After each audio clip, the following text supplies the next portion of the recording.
What's good, guys? Welcome to my Snakz Thoughts podcast. I say again, welcome to my Snakz Thoughts podcast. And what is my thought for tonight?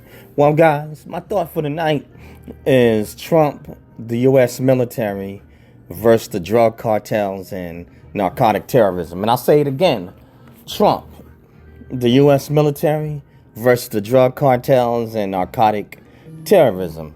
Let's dig in, guys, all right? Now, most people think the U.S. military's job is just to fight foreign wars, but what if I told you there's a different kind of battlefield in war we've been fighting for decades? One that doesn't make headlines and doesn't always show up in the news. And what I'm talking about is the war on, narcotics. Trump calls it narcotic terrorism, okay?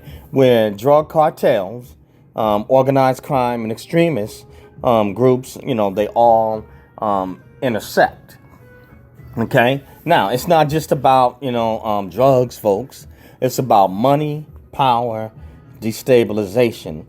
And the military has been and is on the front lines of this battle from Central America to the Middle East. All right. So what exactly am I talking about here? Well, obviously, it's no secret that that America is one of the biggest customers,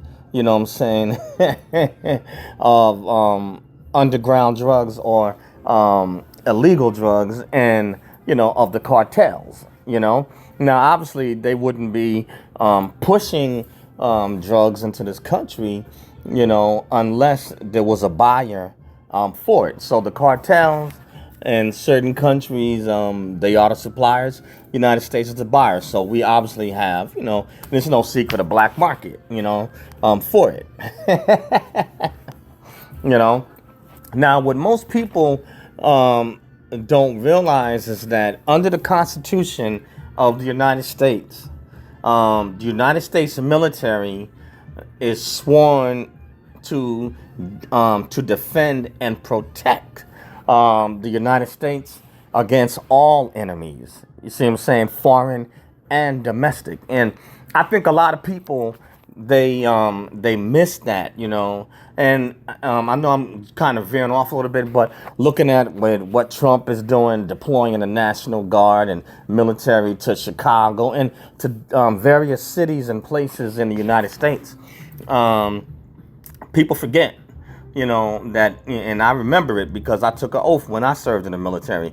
We are sworn, in to protect the United States against all enemies, foreign and domestic. So, that's a caveat, and something to chew on and to think about. Now, back to with these drug cartels and, illegal crime. Obviously, that the drug cartels or whatever, they slide the drugs in, and then from there, obviously, you have an underground distribution center, So even in organized crime or illegal activity, they have strategic and tactical movements. You see what I'm saying? So basically, you're heads of the operation, just like anything legal. They come up with the strategic plan on how the logistics and everything of how they're going to move the product, move the weight, and then obviously you have the tactical operation of it, which includes in the foreign countries. That includes the workers, your day laborers, just like we have people here, that work on farms, some legal and some illegal, with some illegal immigrants. They have laborers that work, on the farms, to, you gotta pick the crops, and then out of it you gotta extract, out of that crop.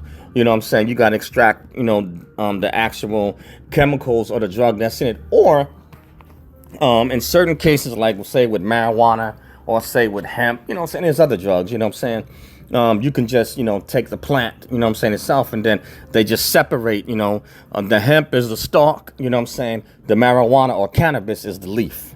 You see what I'm saying? So, you have people that they have to pick it. It's like picking, oranges and anything else like that. And then you also have people overseas that work in labs. You see what I'm saying?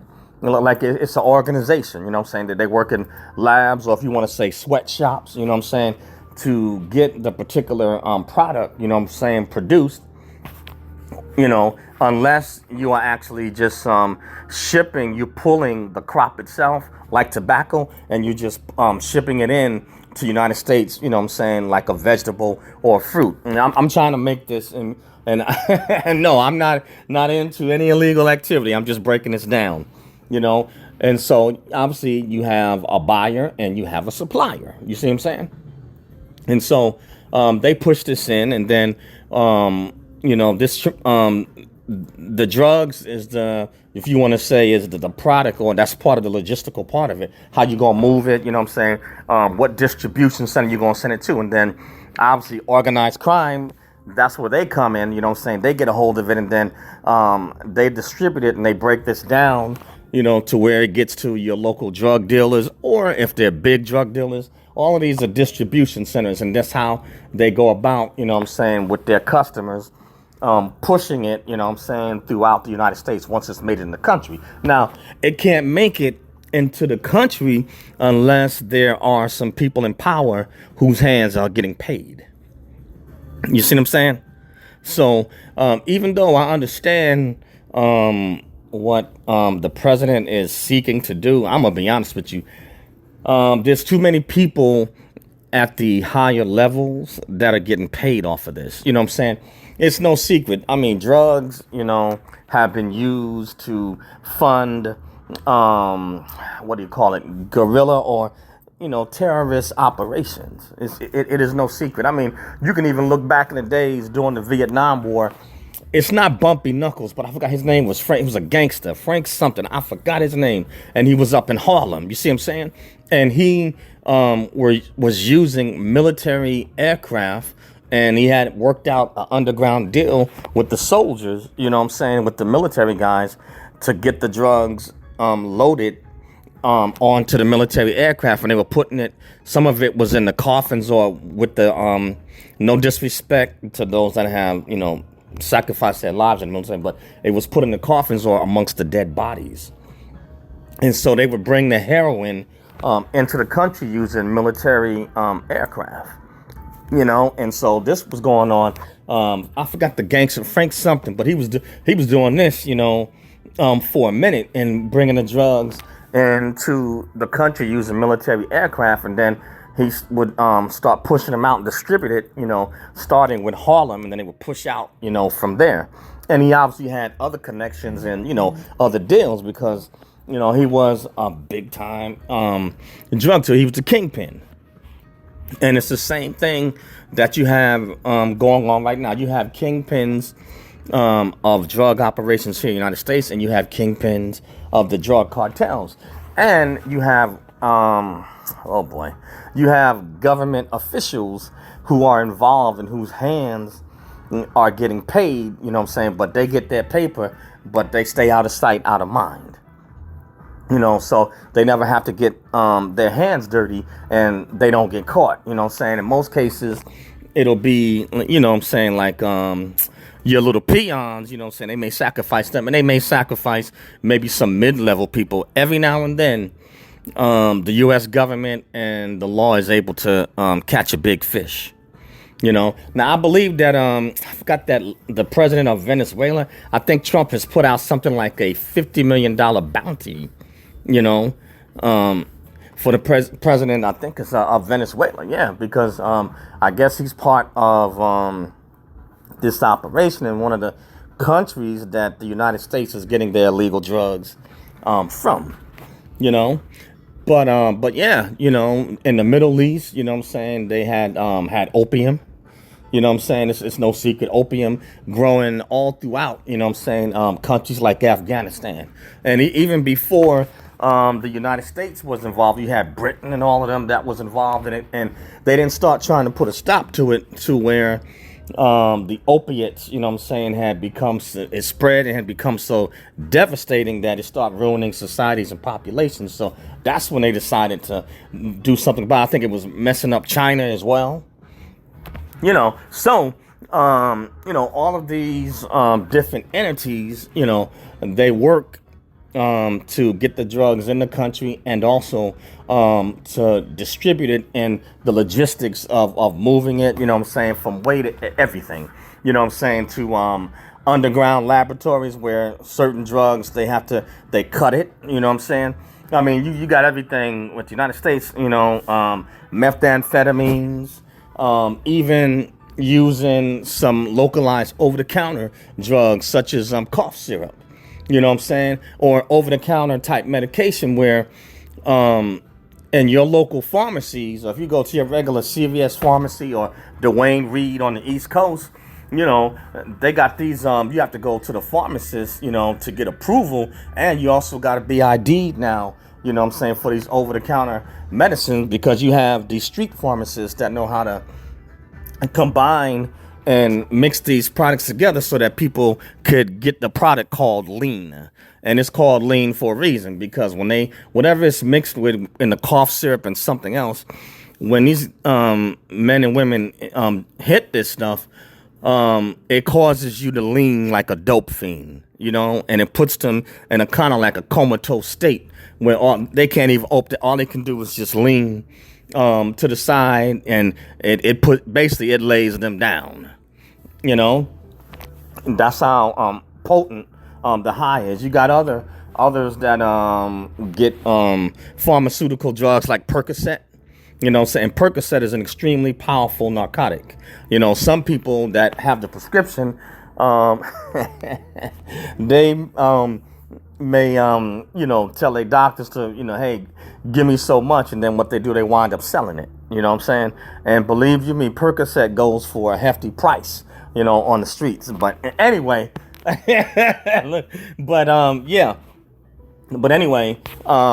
Trump has deployed U.S. Navy carrier. He did it like a couple of hours ago, sent it to the Caribbean, and so obviously we understand, that drugs are made on land. So what their goal is, starting with the U.S. Navy, is to stop, ships and the transport, by drug mules of these illegal drugs, and eventually. Now, also, let me explain something.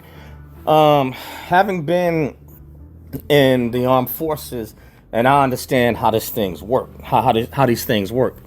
The United States military, by the time they tell us, about an operation, they've already had boots on the ground, or they have already planned this thing out, probably maybe anywhere from 6 months, 6 months probably to a year. Now, some of the terrain on land where these drugs are coming from, it's more like, in Central America, it's more like a jungle, type terrain, And so what you're going to have involved in this, you're going to have special forces involved, Navy SEALs, Green Berets, and, your Rangers, Air Force Rangers, your pararescue, man. You're going to have all these. Then you're going to have the Drug Enforcement Agency, DEA, CIA, So you got all these special forces, plus combined with DEA and other, the spooks, and other intelligence agencies that they're working together already on the ground secretly before anybody even knows about. They already in there, putting their work in. Then what they do, these intelligence agencies, DEA, special forces, all these guys, after they've done their thing, and while they're still in there doing their thing, they send back intel. You see what I'm saying? To the military forces, and then that's when they bring, the other branches of service in, to take care of their part. You see what I'm saying? And so I'm just trying to make it so you understand. And understand something.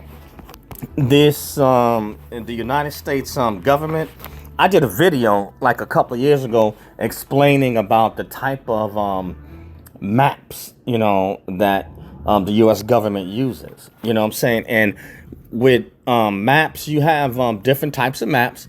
And you have some that are secret, confidential and classified. You see what I'm saying? So even if you have, say, a regular map, you can't just take that map and throw it away by law. Under law, if you take that map and you just throw it away, you can be fined $10,000 and you can get 5 years imprisonment. So by law, it states it on the back of the map in the print. You know what I'm saying? If you ever find a map, and this is just the regular ones, you ought to take that map and you ought to turn it into any law enforcement agency, the FBI, any of them, or even your local police. And then what they'll do, they'll return that map, give it to a federal agency so they can either destroy it or they return it back to the military so they can shred it. It has to be handled a specific way. Now, for your maps, you have land, sea, you have air, and you have your evac charts. Your evac maps, they are designed for terrain such as the jungle. So, your particular maps like these, all military forces use them. Definitely your special forces, infantry, your DEA agents, and some of your other intel agents, they use these maps, your pilots, they use these maps, And so on the back of each map, it has pertinent and specific information. And it tells, it can tell a pilot, where to go to the refueling station. Where's the refueling point? So they can get fuel. If should they get down, or if they happen to get lost, it tells them exactly. And these maps are made for dummies. You see what I'm saying? So it makes it simple so you can understand what to do. If should your not just your aircraft, but say if you get a soldier, whatever like that, Marine, whatever, airmen, they get lost, say in the jungle, it'll tell you where to dig at, for water. It tells you what plants you can eat. I mean, it lays it out, so that that military member can survive until they make it, to safety. It lays it out. And so the U.S. government does not want these maps falling into the wrong hands, because obviously if they get a hold of the map, then they can, if they can read the language, they can figure out, okay, all right, we got it. That's valuable information, to an enemy or an opponent. You see what I'm saying? But yeah, so in your maps, like I said, sea, air, land, and it's like, is it top? What's the one? Let me see. Aeronautical. That's what I meant to say. Yeah. Sea, land, evac, and aeronautical, or hydro charts. That's what I meant. Hydro deals with your water. Obviously, which the Navy, and Coast Guard are going to use. And also, like I said, the special forces are using it, and other intelligence agencies, will use it to chart the waters. And so it breaks this stuff down. The United States government is so sophisticated that it has specialized airwax or AWACS planes that can, from 30,000 feet above, it's like a straight Superman X-ray vision. They can see what type of pair of drawers or panties that you got on. That's how sophisticated it is. So I forgot the president of Venezuela, but they got his location already scoped out. You can best believe that. Just like they had Bin Laden. Believe it. They got him scoped out already. And so what they do, they put the bounty out there to put the squeeze, so that way you can tempt people to give him up, because obviously he's going to move, underground and have several different layers to protect them. And then also certain kingpins in the cartels, they're going to have layers to protect them, and they're going to try to move and seek it, because now they are on the U.S. government's radar. And in most cases, if the U.S. government wants to find somebody, normally they always get their man. So don't get it twisted. But anyway, moving along, So, the U.S. military, has been battling this secret war. Now, Trump has decided to escalate it, and he's really going after these guys and trying to put the squeeze on to, I guess, get the drugs off of America's streets. But I'ma just be real. I don't see it happening. You know what I'm saying? I don't see it happening because you got too much of a demand for illegal narcotics in this country. Let me see, is it 3 or 4 things you ain't messing with when it comes to Americans? Let me see, 1 is going to be their freedom. I would say 2, freedom of speech. I would say 3, the right to bear firearms. That's number 3. I would say, let me see here. Americans love their convenience. You ain't stopping them, from making their money. You know what I'm saying? Money. Death capitalism. Americans will unalive you over that. You know what I'm saying? And I would say, the alcohol, baseball, hot dogs, and apple pie. Don't mess with their alcohol and don't mess with their drugs. And this country ain't gonna have it, you know what I'm saying? And there's too much of a demand for it, for the pipeline to stop, you know what I'm saying? Now, they might get, a little bit, up front, but as to really stopping it as a whole, I just don't see it, you know what I'm saying? Even if they make the route more complicated for them to get the drugs in, they gonna get it in because somebody, you got government officials getting paid. You see what I'm saying? And this is too big of a cash cow, you know what I'm saying, to let this go. They're making way too much money on both sides. The cartels and people in the United States making way too much money, And so I give him, an A for effort, you know what I'm saying, for doing his best, to try to clean it up and stop it. I mean, I know that we need it, but it's like Americans, hey, in this country, that's how they get down. So they like their alcohol and their drugs, and they like their paper and their guns. So it's like it is what it is, you know what I'm saying? But like I said, nevertheless, he's turned the heat up. You know what I'm saying? Now, I mean, I don't fault him for it. You know what I'm saying? You got No Kings protests going on. A lot of people think that he's operating as a dictator instead of a president. I don't, I'm gonna be honest. I don't know. You know what I'm saying? I don't have the answer, and I haven't fully stepped back and evaluated. I don't know yet. You know what I'm saying? I really don't know, but I know that he is doing what he said he would do, and he's going ham. He is going at it. He is not playing. I guess in his 4 years, and whatever time he got left, he doing as much damage or getting as much as he can get done. With the time he has left, and he don't care about whose feelings he hurts. Oh, and briefly, guys, I'm selling weight loss and nutrition products. Check out the link. It's in the description. The 5 best weight loss products. 5 best weight loss product solutions. So, if you want to take care of your health, lose weight, cut body fat, shed stubborn fat and belly fat, click on the link and buy the products, you know what I'm saying? Off the chain, off the chain, guys. And share it with others so that they can do it also. Next to God, the next best thing you have is your health. You get one body and you get one life. So take care of it. But yeah, you know what I'm saying? Check it out. Do the thing. Anyway, but yeah. So, but the United States military, it does have an obligation to protect against all enemies, foreign and domestic. But this right here is going a little bit long, but I'm gonna stop it right here. But it's just some food for thought, guys. Just some food for thought. But by the time they tell us that the military's made this move, trust me, we've already been in there. You know what I'm saying? Already in there, 6 months before it even gets to the media. Trust me, how would I know?